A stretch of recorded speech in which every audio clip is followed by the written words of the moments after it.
Assalamualaikum warahmatullahi wabarakatuh. Selamat pagi, salam sejahtera bagi kita semua. Semoga kesehatan dan keselamatan selalu menyertai kita ya, dan semoga COVID segera berlalu. Jadi kuliah bisa kita laksanakan secara tatap muka ya, normal kembali. Amin. Pertemuan kali ini saya akan menjelaskan terkait dengan momen lentur dan juga gaya geser yang terjadi pada balok. Ya. Nah, jadi terjadi pada struktur apakah momen lentur dan gaya geser? Tadi sudah saya jelaskan bahwa momen lentur dan gaya geser itu terjadi pada balok. Ya. Apakah hanya balok saja? Ya. Apakah kolom tidak bisa? Kolom bisa. Ya. Tetapi kolom itu ada satu lagi yang bekerja, yaitu gaya aksial. Jadi kalau momen lentur dan gaya geser itu lebih pada balok. Contohnya ini saya punya bidang lentur, ini adalah balok saya ya. Ini dikelompokkan sebagai struktur planar, yaitu beban dan defleksi bekerja di bidang yang sama. Ini adalah beban, defleksinya ini berupa landutan ya. Landutan ini dia ada ini defleksinya ya, besar defleksinya atau besar landutannya itu. Ya. Ini kalau misal dia balok yang bertemu pada tumpuan sederhana, sendi dan roll. Kalau ini dia adalah pada tumpuan jepit, ya, maka defleksinya dia akan seperti ini. Itu. Nilai defleksinya dia segini, ya, itu. Nah, tumpuan ada 4 jenis tumpuan yang harus kita kenal. Yang pertama adalah roll, ini adalah permodelan tumpuan roll, ini adalah sendi, ini jepit, ini bebas. Kalau bebas itu berarti dia sama seperti tidak ada tumpuannya, tapi itu juga perlu kita idealisasikan. Ya. Jadi kalau roll itu dia seperti sendi, tapi di bawahnya dia ada rodanya. Ya. Kalau sendi ini segitiga kayak gini, kalau jepit dia seperti huruf T terbalik ya, itu karena dianggap dia menjepit. Kalau bebas dia hanya titik atau sama sekali tidak ada. Nah, tumpuan roll itu artinya dia hanya bisa menahan translasi arah Z. Arah Z itu berarti tegak lurus ya, atau arah vertikal saja. Contohnya ini, kalau adik-adik lihat roll cat itu, ya dia kalau misalkan didorong maka dia akan gelundung terus ya. Itu kalau misalkan didorong ke arah Y ataupun arah X. Ya, tapi kalau dia ditekan dari atas dia bisa menahan. Itu artinya tumpuan roll hanya bisa menahan satu jenis atau satu arah saja, ya, yaitu arah vertikal. Kalau tumpuan sendi itu dia bisa menahan translasi horizontal. Horizontal itu ada X dan Y, dan vertikal atau Z ya. Berarti dia bisa menahan dua arah gaya, yaitu arah X dan arah vertikal dan arah horizontal ya. Tumpuan sendi idealisasinya itu seperti pada engsel pintu.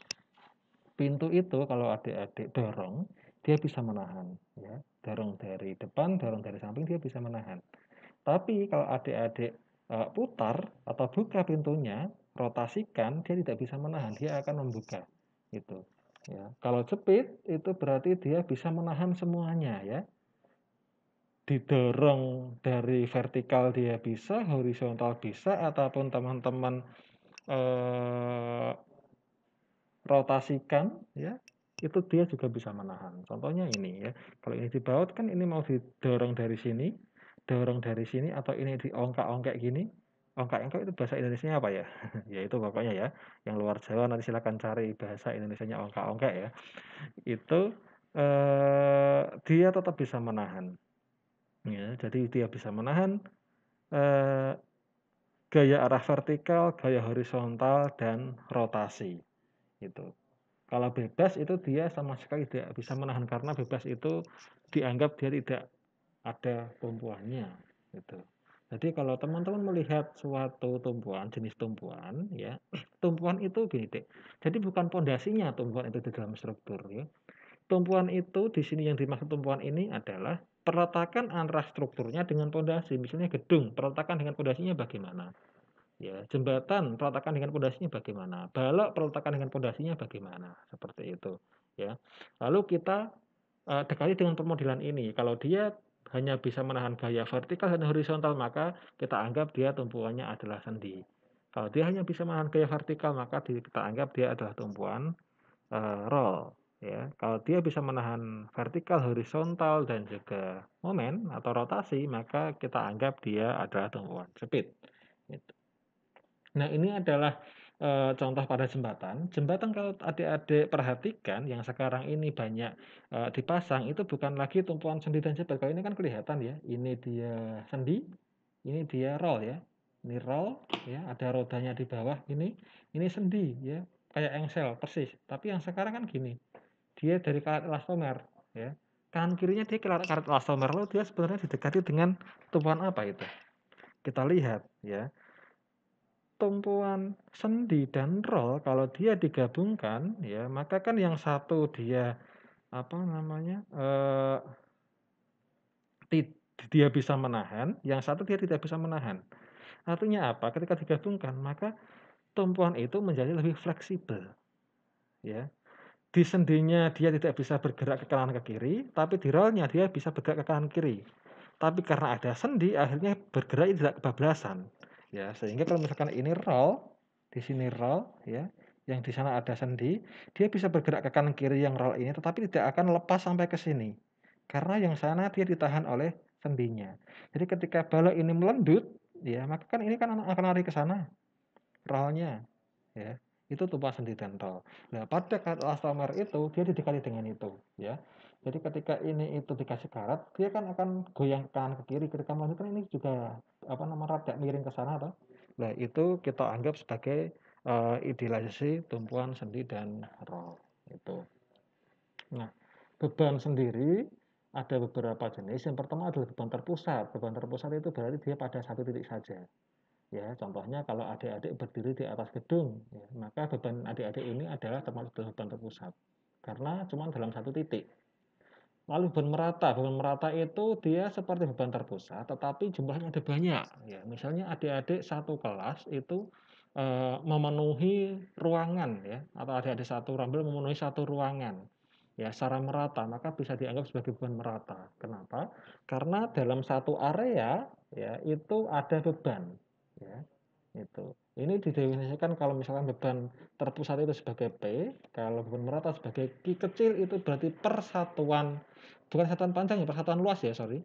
Beban persatuan luas sebenarnya, tapi kalau pada balok itu kita jadikan beban persatuan panjang, artinya berapa kilo per meternya. Gitu. Misalnya adik berdiri di atas balok ya, yang dimana ada panjang baloknya 10 meter, setiap meter ada satu orang, bebannya 50 kilo. Ya, maka per kilo itu, maaf per meter itu dia menahan beban 50 kilo. Ya, 50 kilo per meter. Q-nya atau beban keseluruhannya berarti keseluruhan beban yang ada. Ya, 50 kilo kali 10 ya, atau 500 kilo. Gitu. Makanya Q sama dengan Q kecil dikalikan L. Gitu. Reaksi tumpuan ya, bahwa kalau misalkan saya punya balok, di situ ada beban, ya, maka akan timbul reaksi. Ini adalah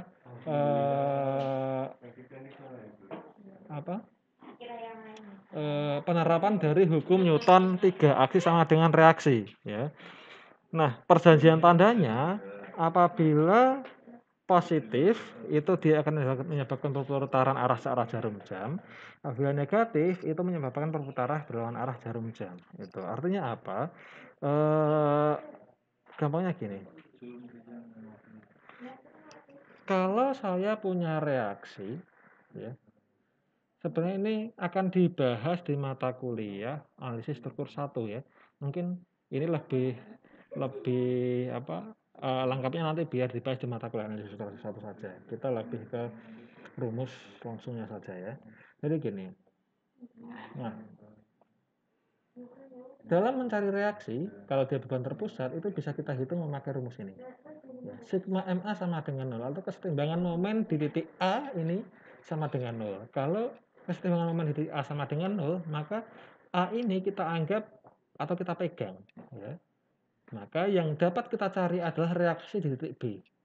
Jadi kalau sigma MA yang dicari adalah di titik B, kalau sigma MB yang dicari adalah di titik A. Gitu ya. Ini sigma MA sama dengan 0, maka A-nya kita pegang. Ya, maka min RB dikalikan A plus B atau panjang dari B ke A ditambah P dikalikan A. Kenapa? Karena ini kan reaksinya kan kita anggap dia ke atas, ya kan? Nah, kalau ke atas kan dia berputar arah, jadi berlawanan arah jarum jam tadi, sehingga nilainya minus. Ya. Dikalikan panjang. Ya. Ditambah dengan P, karena ini jadi, kalau ini pegang kan ini kan jadi berputar searah jarum jam. Dikalikan A, jarak P sampai ke A. Itu sama dengan 0. Itu. Nanti hasil analisisnya kita temukan RB sama dengan sekian, itu adalah nilai beban, maaf, reaksi di titik B. Ya. Lalu A teranya sama. Ya, lalu kita kontrol sigma KV itu harus sama dengan 0. Atau aksi harus sama dengan reaksi, di mana RA ini kalau sudah ketemu ya ditambah dengan RB dikurangi dengan P itu harus sama dengan 0. Atau aksinya P harus sama dengan reaksi. Reaksinya kan RA dan RB. Kalau ini beban merata. Ya, kalau beban merata itu ya sigma MA sama dengan 0 min RB dikalikan L ya. Ini perputaran arah berlawanan jarum jam. L-nya ini setengah L tambah setengah L ya. Plus Q L atau Q besar, beban meratanya keseluruhan dikalikan setengah L. Setengah L dari jarak titik pusat Q besar ini, ya kalau dia segi 4 kan titik pusatnya di tengah. Ya. Ini. Jadi setengah L ini. Ya. Sigma MB sama dengan 0 sama caranya, ya. Kontrolnya sama. Aksi sama dengan reaksi, di mana RA plus RB itu harus sama dengan total gaya yang bekerja atau Q besar. Q besar sama dengan Q kecil dikalikan panjang bebannya. Gitu. Nah, momen lentur ini, ya. Jadi kalau dia melenturnya seperti ini yang menyebabkan yang bawah ini tertarik, yang atas dia tertekan, dia adalah momen positif. Kalau sebaliknya dia jadi momen lentur negatif gitu. Kalau saya punya beban terpusat seperti ini, berapa Mmax-nya? Ya, Rmax sama dengan ini, Ra dikalikan setengah L ya. Maka Mmax sama dengan Ra ini kan setengah P ya, karena kan ini bebannya di tengah, maka kan Ra sama Rb dia sama ya. Maka kan Ra setengah P, Rb setengah P. Dikalikan setengah L ini, jarak ini. Ya. Maka Mmax sama dengan 1/4 PL. Pak, kok bisa? Ya. Ya nanti akan dijelaskan lebih jelas lagi di mata kuliah analisis struktur 1 semester 3 nanti ya. Ini kalau beban merata ya. Caranya sama. Gitu.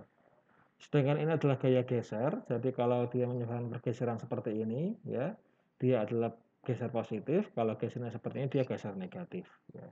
Gampangnya kalau saya punya ini, biasanya ini gesernya dia positif, ini negatif. Karena kan ini pergesernya kan gini, ini ke sana, ini ke sana. Ya. Ini, ya ini ke sana, ini ke sana. Itu.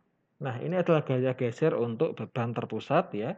Jadi V sama dengan RA. Ya, di tengah-tengah ini itu ada gaya geser sama dengan 0. Gitu.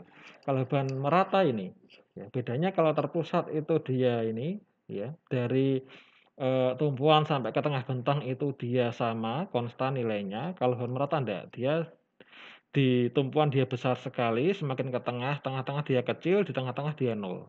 Ya. Lalu besar lagi di momen di geser negatifnya itu. Di mana V sama dengan RA dan ataupun V sama dengan RB. Gitu. Oke, sekian dari saya ya untuk penjelasan ini. Saya akhiri. Assalamualaikum warahmatullahi wabarakatuh.